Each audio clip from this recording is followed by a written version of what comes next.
자, WTO 관련해가지고 문재인 대통령이 어제 불합리한 보호무역 조치 이것은 WTO의 제소해라 이렇게 아주 강하게 주문했어요. 지금 미국이 철강에 관세 폭탄을 매기는 동맹국 중에서는 한국이 유일하답니다. 경제, 통상 압박 관련 뉴스가 계속 나와요, 그죠?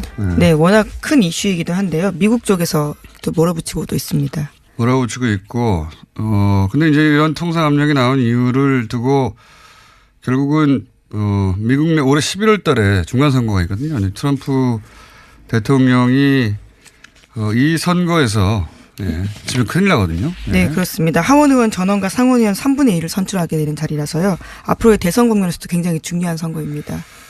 잠시 후에 저희가 이제 미국의 시민참여센터 김동석 상임이사 연결해서 미국에서 바라보는 이 선거의 어떤 역할이라든가 또는 왜 이렇게까지 하는지에 대해서 저희가 민의로 연결하긴 할 텐데 이 트럼프는 자신의 재임을 위해서 한국이 동맹이란 점은 적어도 장사에 있어서는 고려 대상이 아니다. 뭐 이렇게 나오고 있거든요.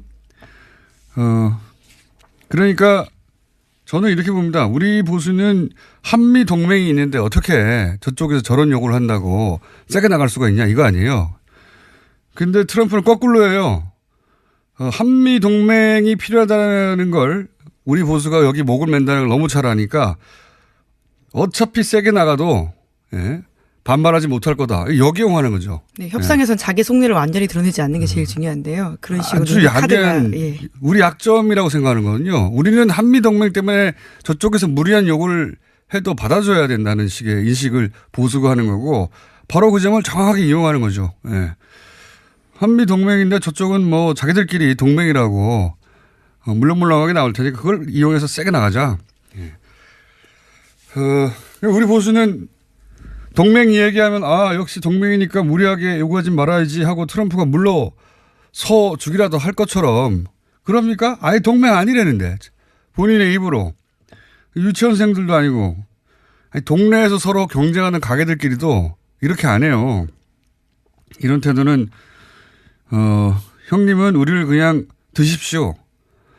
이 이상 이하도 아무것도 아닌 거죠. 트럼프로서는 뭐 거저먹는 거죠. 아무 말도 안 했는데도. 네, 미국 내에서도 비판이 꽤 있다고 하는데요. 맨큐의 경제학으로 유명한 맨큐 하버드 교수도 이에 대해서 비판하고 있다고 합니다. 자유무역에 대해서요. 우리 보수가 흔히 뭐 냉정한 국제 현실을 바라보라느니 뭐 엄혹한 국제 정치를 바라보라니 하는데 미국 얘기가 나오면 그냥 동맹인데 어찌 미국한테 감히 싫은 소리를 하냐. 이런 태도만 몇십 년치 하니까 얼마나 장사하기 쉽습니까 미국으로서는. 그러면서 이거를 북한 문제로 미국 심기를 불편하게 만들어서 미국이 그런다는 아주 바보 같은 노예근성 논리를 연결을 해요. 뭐 그러면서 이제 정부가 무능하다고 말하고 싶은 거겠죠. 이런 게 노예근성입니다. 자, WTO 관련해가지고 문재인 대통령이 어제 불합리한 보호무역 조치 이것은 WTO의 제소해라 이렇게 아주 강하게 주문했어요. 지금 미국이 철강에 관세 폭탄을 매기는 동맹국 중에서는 한국이 유일하답니다. 그런데 사실은 무역으로만 보면 철강, 자동차 이런 걸 떠나가지고 한국이 미국 무기 수입하는 국가로는 세계 탑으로 지금 들어있는 상태인데 그게 불공정한 무역이 사실 아닌 거거든요. 근데 무기 수입은 당연히 하는 거라고 생각하고 자기들이 손해본다는 관점에서 철강 등에 대해서 관세 폭탄을 매기겠다 이런 거 아니에요.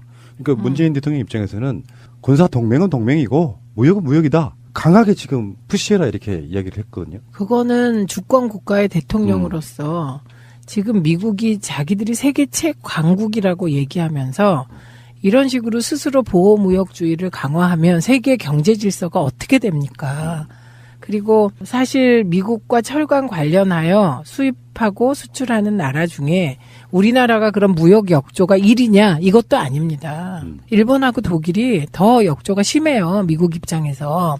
그런데 이제 미국 상무부 보고서가 요 문제에 대한 3가지 솔루션을 제시했거든요. 첫 번째가 모든 나라들에 대해서 철강을 수입하는 미국이 나라들에 대해서 관세 10%를 무조건 인상하자. 이 안도 1로 들어가 있어요. 근데 이 안이 주로 중국을 염두에 둔 안으로 보이는데 우리나라가 중국에서 철을 그 강판을 들여와서 이걸 재가공해서 미국으로 수출하니까 결국은 중국계 우리나라에 들어오는 거 아니냐. 그러니까 미중 무역 적자가 심각하잖아요. 네. 그러니까 미국이 결국은 우리나라를 통해서 수입하는 철강도 중국 거 들어오는 거니까 미중 간의 무역 적자, 미국의 적자 현상은 심하다. 이렇게 판단해서 이제 우리나라가 중간에서 타겟이 된 거잖아요. 요게 1차적인 이유 같아요. 철강, 전자, 태양광, 세탁기 이렇게 근데 네. 이 경쟁력이 전 세계적인 수준이거든요. 네. 하긴 뭐 트럼프 자체가 원천적으로 문재인 대통령 편일 수는 없고 편이라고 해도 결국엔 자기 나라 이익을 위해서 있는 게 서로 간의 대통령 역할이니까 예전에 박근혜 때 같으면은 받아들였을 거라고 저는 생각하거든요. 네. 군사동맹 유지하기 위해서. 그건 그거고 이건 이거지 뭐. 네, 그런데 지금 문 대통령 메시지의 핵심이 그건 그거고 이건 이거다예요. 네, 그리고 앞으로 시간이 좀 남아있기 때문에 2달 정도 시간이 남아있기 때문에 그 사이에 최대한 외교적인 노력을 다하겠다 이런 취지인데 지금 이미 국내에서는 이 사안을 두고 보수 쪽에서 이게 한국이 한미동맹을 뭐랄까요? 한미 간의 한미동맹이 약화돼서 이런 일이 벌어졌다는 정치 논리를 펴기 시작했거든요. 예. 그래서 저는 이번 문 대통령의 이런 발언은 그런 국내에서도 일어나려고 하는 무역과 경제와 정치 논리를 뒤섞어서 정권 흔들기로 나아가는 그런 흐름을 차단하고자 하는 의지가 있어 보입니다. 예. 예. 잘하시는 거고요. 네. 문재인 대통령은 대한민국을 위해서, 트럼프는 미국을 위해서 싸우는 거 맞고요. 네. 자, 알겠습니다. 이 이제 트럼프의 그 통상 압력 드라이브가 미국에 있는 중간 선거 때문이다. 이런 분석은 우리 언론에서도 이제 나오고 있긴 합니다. 그럼 우선 이 중간 선거가 왜 트럼프에게 그렇게 중요합니까? 아시겠지만은 트럼프 대통령 될 때에 사실 공화당 후보였지만은 공화당의 힘으로, 공화당의 정책으로 대통령이 된 게 아니거든요. 그건 뭐 모든 사람들이 그렇죠. 그렇게 보고 있고 그렇기 때문에요. 그러니까 트럼프가 대통령에 들어오자마자 목표는 재선이었고요. 그리고서 1년 동안 지났지만 트럼프 한 번도 대통령답게 하지 않았습니다. 후보가처럼 그 백악관에 있었고 또 공화당이 자기 당이 아니기 때문에 당을 장악해야만 된다라는 걸 알았죠. 그래서 사실 트럼프는 재선을 위해서는 올해 있는 중간 선거를 반드시 이겨야 되는데 그 이전에 공화당 내에 자기 사람으로 당선을 상하원을 시켜야 되는 게 아주 굉장히 중요합니다. 그렇기 때문에 이 중간 선거를 치르기 위해서 트럼프는 모든 거를 지금 궁리를 하고 있다 이렇게 보는 게 맞습니다. 그러니까 지금 트럼프 머리에는 본인이 재선이 돼야 되고 그리고 재선이 되기 위해서는 본인의 사람으로 이번 중간 선거에 내세워서 당선을 시켜야 되고 그러지 않으면 공화당이 자신의 당이 사실상 아니어서 어떤 일도 제대로 할 수 없었던 이 국면을 돌파할 수도 없다. 뭐 여기에 지금 몰두해 있군요. 말하자면. 그렇습니다. 트럼프 대통령 백악관에서 절반 이상의 시간을 지금 전국의 자기 사람 후보를 면담하고 면접하는 걸로 시간을 다 보낸다. 그렇군요. 이런 얘기가 나오고 있습니다. 그렇군요. 그러니까 몇 월까지 지금 공화당의 그 연방 지역구 후보들을 결정해야 되죠? 지금 그 공화당 트럼프 대책반에서는 6월, 올해 6월까지 치러지는 공화당 각 지역 예비 선거전이 중요하다. 아하. 그래서 6월 전까지 이런 후보들 면접을 다 끝낸다. 이런 일입니다. 그렇군요. 하원 의원 전원이 바뀌는 거죠? 이번 선거를 통해서. 그렇죠. 하원 2년 임기 하원 전원이고 상원도 3분의 1이 바뀌고 그리고 또 재선을 위해서는 굉장히 중요한 플로리다, 오하이오, 펜실베니아 주지사 선거가 있습니다.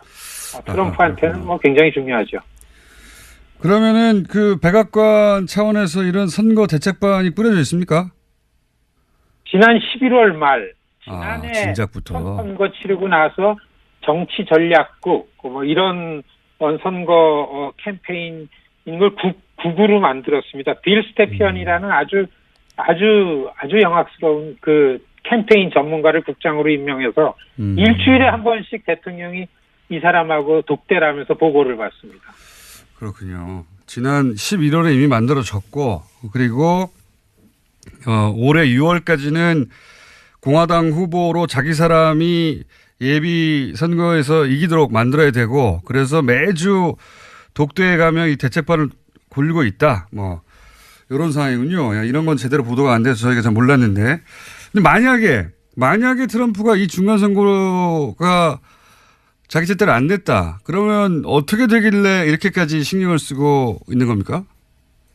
이게 중요한데요. 만일에 지난 트럼프 집권하자마자 뉴스에 탄핵이란 얘기가 많이 나왔었습니다. 그렇죠. 예. 이게 가능하려면 야당이 상하원 다수당이 돼야 됩니다.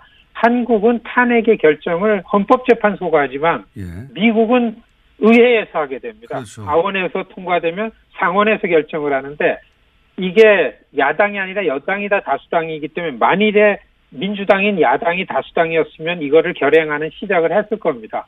그래서 민주당도 가능하지 않기 때문에 얘기를 안 했으니까 중간 선거에서 다수당의 지위를 뺏기면 트럼프는 정치 생명의 절대절명의 위기가 오죠. 이래서 그 다수당을 유지하는 거는 트럼프에게서는 굉장히 중요하다 이렇게 보여집니다. 재임 가기도 전에 재임 이야기를 하기도 이전에 탄핵을 당할 수도 있는 의회 구성이 되기 때문에 그렇게 되면 이제 아무것도 못하게 되겠죠 제대로. 그렇습니다. 트럼프 탄핵 요건은 야당이 다수당이 되면 이만하면 충분하다고 보는 게 전문가들 견해입니다. 그리고 뭐 최근에 뭐 러시아 스캔들이라든가 이런 것도 이제 막기가 어려워지겠죠 당연히. 그렇습니다. 네. 그래서 이제 트럼프가 본인을 당선시켜 준 지지층 뭐 러스트벨트라고 하는 몰락한 과거의 산업지대 그 지대 자동차하고 철강 뭐 산업 지역이죠. 그 지역의 유권자들을 바라보며 이렇게 통상 압력, 철강 갑자기 관세 높이고 이런 전략을 펼치는 거다. 이런 분석이 그러면 결국은 중간 선거용이다. 이렇게 보는 게 맞는 거네요. 그렇습니다.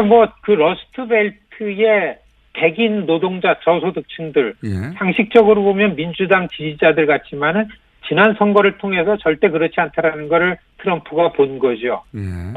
펜실베니아, 오하이오, 미시간, 위스콘신, 일리노이, 인디애나, 아이오와 이런 지역들은 아주 명확합니다. 철강과 자동차 공업 지역, 여기에 어려워진 백인 노동자들, 이게 지난 1년 동안 자기가 하는 정치에 대해서 점점 확대되고 공고화됐다라는 거를 알게 됐습니다. 트럼프가요. 점점 이러한 선거 전략은 강화되고 공격적이 될 거라고 봅니다. 이게 이제 그렇게 연결하면 딱 들어맞네요. 그러니까 GM이 공장을 폐쇄하고 미국으로 돌아가려고 하는 것도 뭐 트럼프 정부에서 이거 봐라 GM도 돌아왔다라고 하면서 이제 GM 쪽에다가 아마 무슨 큰 혜택을 약속하거나 그런 게 있었을 법하고 그리고 철강에 이렇게 크게 관세를 우리한테 부여하겠다고 하는 것도 높게 동맹 아니다. 장사하는 동맹 아니다라고 말까지 하면서 하는 거 보면 결국 딱 이 지역을 노리고 지금 나오는 통상 압력이네요. 그죠? 그렇습니다. 일반적으로 동맹이라고 하면은 한국 쪽에서 볼 때는 안보라는 걸 떠올리고 동맹인데 예. 트럼프는 대통령 후보 때서부터 이야기를 해왔고 맞습니다. 그리고 그러한 입장은 지금까지 변화되지 않았기 때문에 통상과 외교 관련한 거는 따로 생각하는 건 분명하고 그리고 국내 정치, 미국 내 선거에 관해서는 외교 안보라는 건 큰 영향이 아니고 통상 경제 이것이 큰 영향을 미치기 때문에 이렇게 분리해서 보는 것이 맞다. 이렇게 생각이 되죠. 미국인들에게는 사실은 뭐 먹고 사는 문제니까요. 통상 외교 이런 통상 무역 이런 얘기가 미국인들에게는 그래서 우리 동네가 잘 먹고 잘 살수 있냐 아니냐의 문제니까 국내 문제다 이렇게 말씀하시는 건데 근데 이제 한국 언론에서는 이게 이제 북한 핵 위협이 있고 그리고 우리가 소위 동맹국가인데 미국이 이렇게 요구한다고 해서 그 뜻을 거슬리면 안 된다. 혹은 우리가 미국 심기를 건드렸기 때문에 미국이 이렇게 통상 압력을 가하는 거다. 이런 식으로 이제 보수 언론들이 그렇게 합니다. 그렇게 해석하거든요. 이 해석들은 어떻게 보십니까? 저는 좀 다르게 보는데요. 그 트럼프가 통상 문제에 있어서 한국, 일본, 중국을 공격하고 그런 측면에서는 절대 관용이 없다. 미국 이익을 추구하겠다라는 거는 뭐 2년 전 처음부터 지금까지 변화된 게 없습니다. 갑작스러운 일이 아니기 때문에 최근에 올림픽이나 뭐 이런 분위기 속에서 남북 간의 문제 때문에 이런 것 같지는 않고요. 더구나 그렇다 그러면은 그래도 가장 중요한 거는 정상 간의 신뢰 속에서 갖는 관계인데 안보 측면에서 한국과 미국 정상 간의 관계에는 별 변화가 없고 문재인 대통령이 북한과의 대화한다라는 거를 본인이 좀 하는 걸 미국에게 양해 구한 거에 관해서 약속은 트럼프 대통령이 계속 지키고 있어 보여지는 게 맞다고 봅니다. 한마디로 이제 이게 미국 유권자 입장에서 이제 트럼프의 행동을 봐야 그게 이해가 되는데, 우리 보수는 이제 국내 정치적 상황에서만 이 사안을 봐서 그렇게 해석하는 거다. 이렇게 요약하면 되겠네요.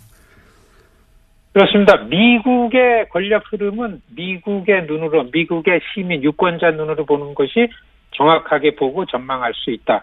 이거를 좀 주장하고 싶습니다. 알겠습니다. 오늘 말씀 감사합니다. 네, 안녕히 계십시오. 네, 지금까지 미국 시민참여센터의 김동석 상임 이사였습니다. 자, 김은지 기자도 안녕. 네, 감사합니다. 김은지였습니다. 유치원생들도 아니고 동네에서 서로 경쟁하는 가게들끼리도 이렇게 안 해요.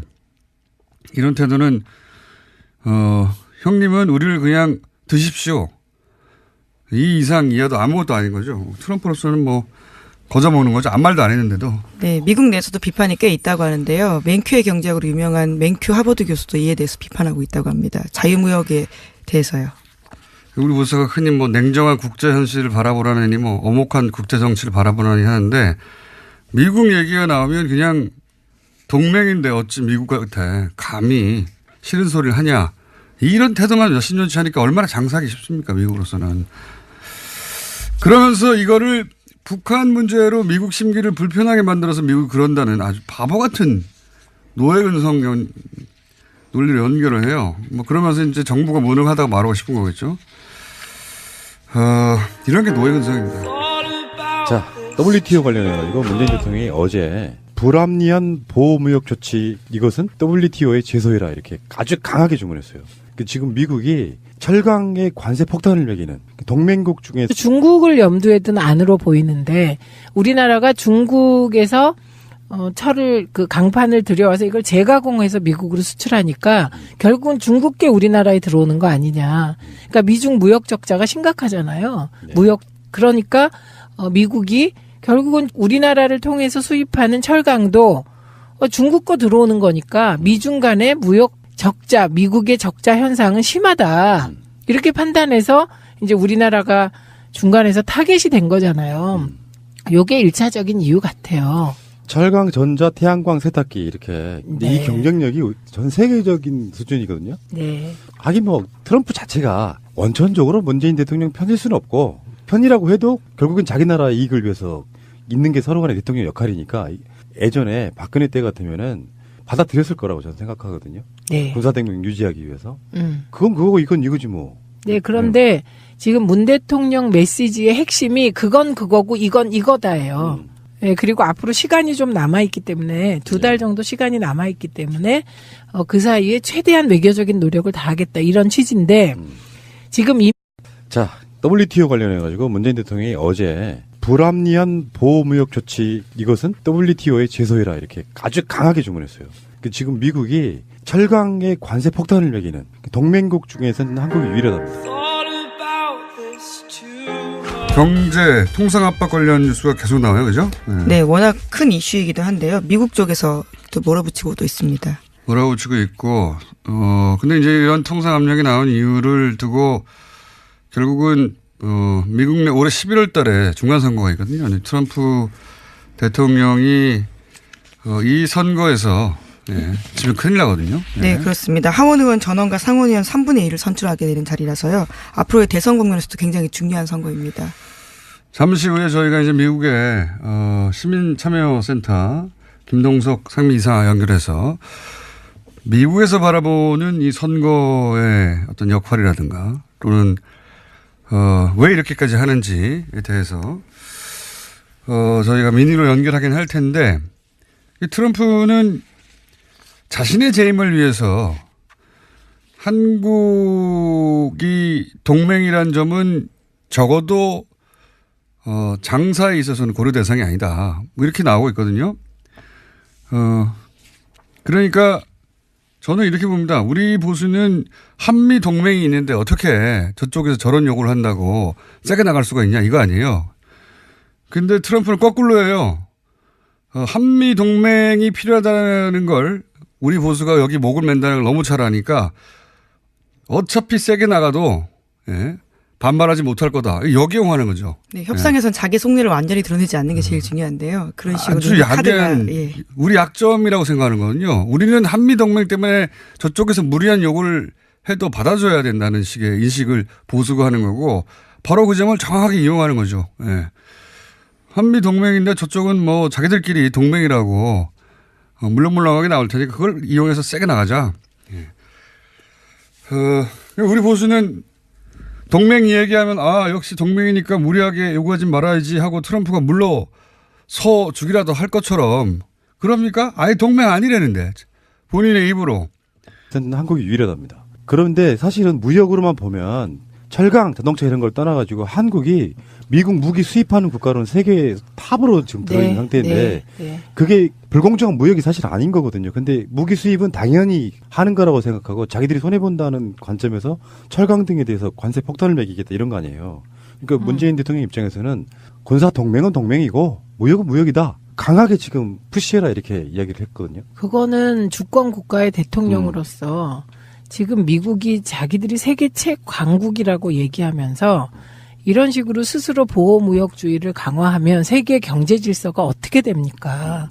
그리고 사실 미국과 철강 관련하여 수입하고 수출하는 나라 중에 우리나라가 그런 무역 역조가 1위냐? 이것도 아닙니다. 일본하고 독일이 더 역조가 심해요. 미국 입장에서. 그런데 이제 미국 상무부 보고서가 요 문제에 대한 3가지 솔루션을 제시했거든요. 첫 번째가 모든 나라들에 대해서 철강을 수입하는 미국이 나라들에 대해서 관세 10%를 무조건 인상하자. 이 안도 1로 들어가 있어요. 근데 이 안이 주로